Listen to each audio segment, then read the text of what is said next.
socialistes, avait partagé et soutenu nos inquiétudes au sujet de cet accord indigne, jusqu'en 2012, avant que vous, socialistes, ne preniez la tête du pouvoir, nous promettant le changement.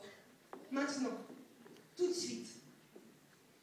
L'amnésie s'est-elle propagée au sein de vos rangs?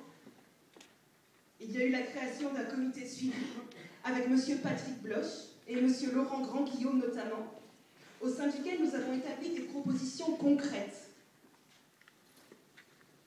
et chiffrées, améliorant les droits sociaux de tous en étant moins coûteuses, oui, moins coûteuses que les mesures actuelles. Vous, socialistes, avez signé cette plateforme du comité de suivi, comme l'ont fait de nombreux parlementaires et sénateurs. Il y a 3 mois d'ailleurs, M. Rebsamen, encore sénateur et maire de Dijon et socialiste, a lui aussi signé cette réforme. Et c'est ce même Rebsamen, fraîchement nommé ministre du Travail, qui s'apprête désormais à signer cet accord injustifiable, lui que l'amnésie semble toucher de façon si foudroyante. Vous, socialistes, le savez très bien.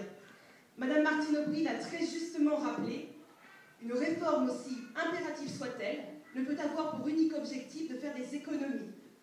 Elle doit être aussi porteuse de justice et accompagner chacun équitablement, en veillant particulièrement à préserver les droits des plus précaires, déjà durement frappés par la crise. Le texte qui sera adopté devra refléter le modèle de société que nous voulons pour demain.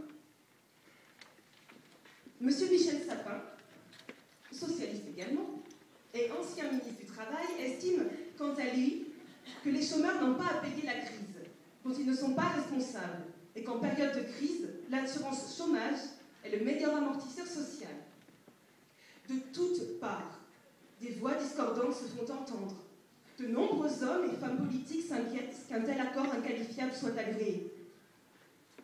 Alors positionnez-vous dès maintenant, vous socialistes, car le changement, c'est maintenant, avant qu'il ne soit trop tard. Trop tard pour que ne se produisent davantage de déception, d'amertume et d'écœurement, si cet accord devait être signé.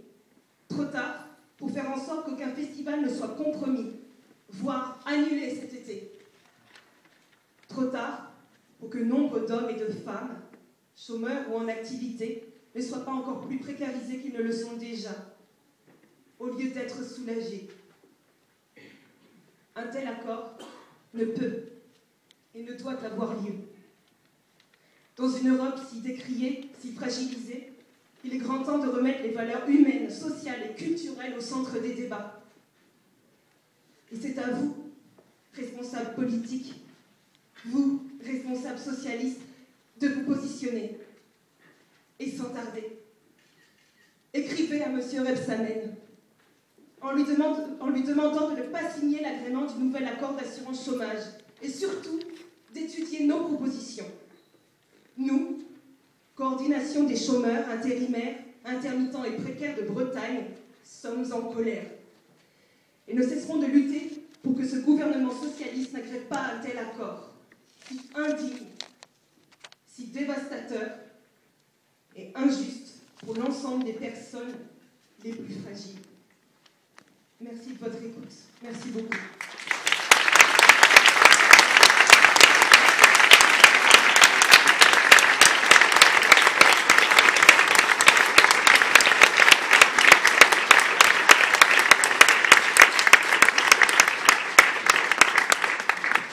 Parti socialiste, ayez du courage.